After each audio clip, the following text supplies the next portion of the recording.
Good afternoon, ladies and gentlemen, and welcome to the football press conference at Shaw University. Today is October 5th.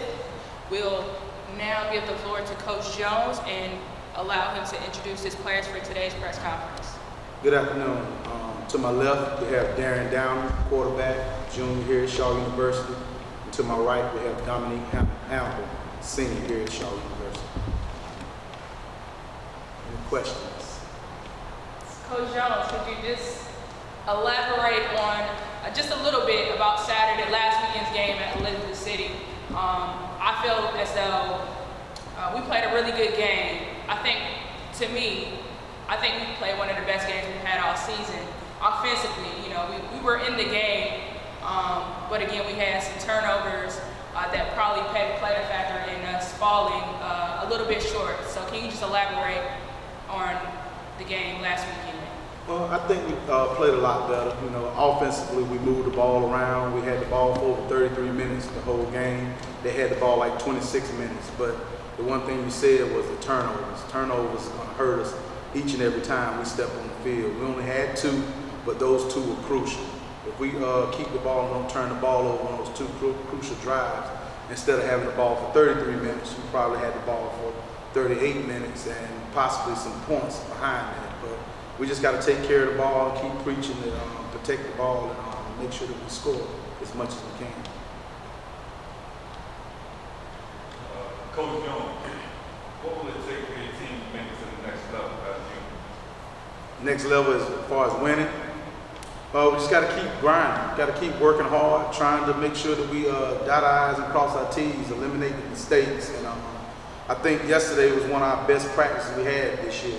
No mental mistakes, guys flying around. We finished practice a little early because they moving around. So the guys are bought in, and they realize that the first 5 games, I can kind of say that was our first half of the season.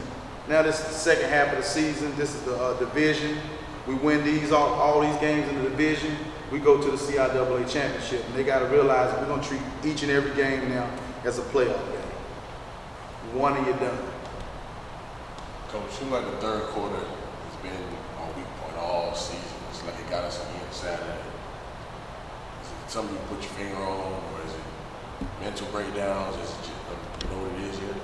I think it's a lot to do with mental breakdowns, and as a coach, I'm going to have to make sure that we talk about third quarters, making sure that we step up and don't make mistakes, and that we drive the ball down the field and we score. We go 3 and out on defense, or special teams, be special.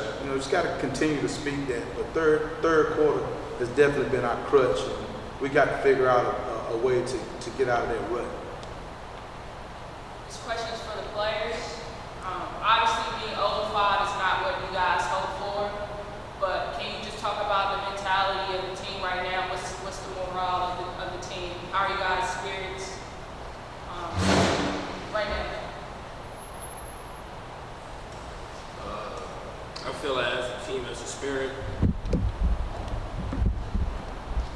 everything's gotten a lot better. From camp to the first game to the last game that we played, everybody's doing what they can to step up. To those that's not starting, to those that was starting, to those that want to start, everybody's showing that everything he says we believe. I would say that even though we are 0-5, we still not. We don't allow that to slow us down, because, like Coach said, we still have a shot at the ring. We still have a shot, to go to the championship. So basically, our minds are just continuing to stay positive and just continue to work hard and basically accomplish the goal that we got set. Coach, we still got a couple guys banged up, injuries and stuff. Can you give us an update on the injuries?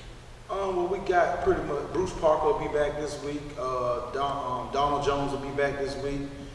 Timothy Abbott was back last week. Just wanted to make sure that he gets another week as far as getting better. So pretty much we got all our bodies back. We have some guys that kind of dinged up, but what we're going to have to do is just everybody will have to step up and play a role. Need be defensive line wise. We got some guys that have some little nicks and knacks. So those second string guys are going to have to come in and play some significant time for this week. But we just got to stick together as a family and continue to try to get a victory. Looking ahead on Saturday's game, for Fayetteville State, they're also 0-5 and 0-2 in the conference. Is there anybody that stands out on both sides? And this is a question for all three of you guys. But is there anybody on both sides for Fayetteville State that stands out to you guys? Or do you know? Well, to me, it was the quarterback before, but they had changed prior quarterbacks. So after watching film, I would say it would have to be the elusiveness of the running back and the backup quarterback.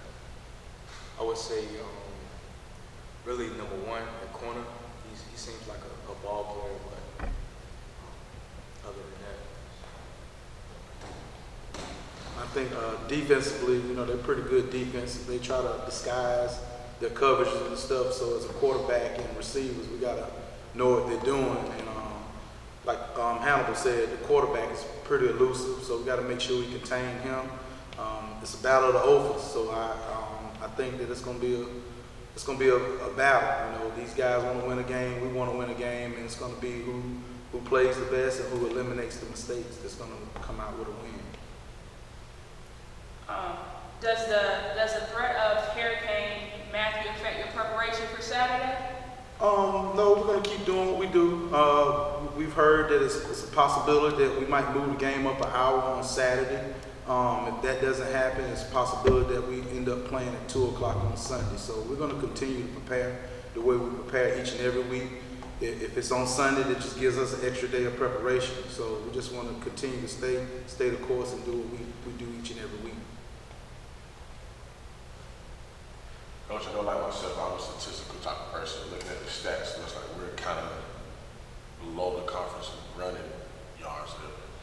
Anything we can do or anything that, you can describe and try to get a running game going? We got to run the ball better. The run opens up the pass, vice versa, the pass opens up the run. We have not been very good at running, but also statistically, a lot of times we were over 100 yards rushing, but as far as sacks, it took us back. So we just got to make sure we eliminate the sacks, eliminate the tackles behind the line of scrimmage, and we just got to play hard. One of the running backs going to have to step up, and be a significant part, and as well as Darron, running the ball as well. Can you talk a little bit about Uriah Bethea? For the past 2 games, he scored a touchdown for us. Can you just elaborate on his play in these past 2 games? I think he's been doing pretty well as far as running back. Uriah's been doing better each and every week. He was a walk-on, but he's a bigger back, so he can get downhill a little better than some of the other backs that we have. Where Uriah needs to work on is ball security. He's also put the ball in the end zone twice, but he's also put the ball on the ground twice in significant points of the game. But we're going to continue to grind. We're going to continue to make sure that he gets better each and every week, and hopefully he'll have an outstanding week this week. You said Adrian was back last week, didn't play. Do you see him playing this week, or do you see yourself using 2 quarterbacks this week? It's a possibility that we might use 2 quarterbacks. It depends. We're going to go with Darron and see how things go. But, I'm confident if Darron can't get it done, we do have a guy that can get it done in Tim. But they make each other better in practice. I think that's why we had a great practice yesterday. With Tim coming back, Darron has gotten better, and Tim has gotten better trying to get back on the field. So when you create competition like that, I think that helps the team out a lot. This question is for the players. For Saturday against Fayetteville State, what do you think you need to do in order to help your team be successful and get this first win? Be more motivated. As in the first couple games, everybody wants to buy in, but as soon as we get hit, you can tell those that still believe and those that want to drop down. So we need this game to have everybody buy in. Like, this is win or die. You either come out here and do what we got to do, or just call it the season. I would say play all around football as far as like the offense and defense. We all have to be on the same page. It can't be, defense having a good game and then the offense turn around and, they're not producing on the field, and then vice versa. So I just believe that that we all have to play our game. We have to play Shaw Bears football, and as a whole, though, so as a one page. going back to Elizabeth City State, there were some bright spots all throughout the game. Not just to say that, past games, there were bright spots in the first half, everything drops off in the second. This time around, I think folks saw in the stadium Shaw ready to go for all 4 quarters. One thing that stood out that really kept Shaw in the game was the defense, the pressure on the quarterback. Did you find that to be something that we had not seen in past games, that the defense was starting to get in that backfield and really affecting some problems for Elizabeth City? Well, I think that we've been effective on the defense, but in spurts, and I think that they were pretty consistent. There's a couple times where I thought we could have got off the field in 3 and outs and it hurt us, but definitely played a lot better. But those 4 quarters are going to be needed. We're going to have to get the defense off the field. Those guys can't stay on the field long, and offensively, we got to stay on the field as much as possible. We put 21 points up. I think we left probably 10 points out there.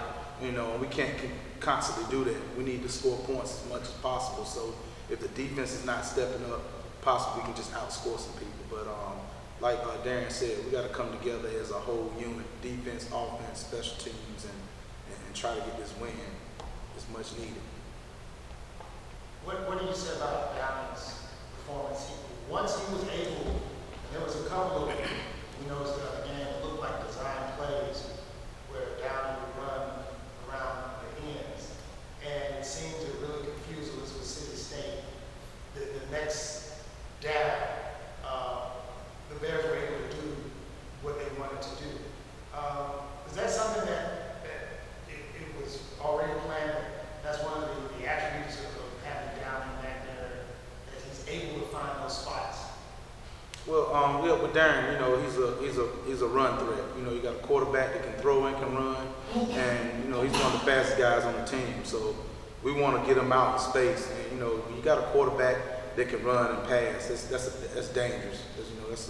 That's a two-headed monster, and we just want to get him out on the edge. We want to use his arm, not only use his legs, but we want to use his arm as well. When we first started with him, we wanted to use his legs a little bit more. But so now defense can't just say, okay, we're going to stop the run. You're going to have to stop him from running the ball and as well as throwing. And I think he's done a good job of being a general. We just need to make sure we eliminate the interceptions and put some more points on the board. But I think it makes a defense have to really go into their playbook when you got a guy like Darron.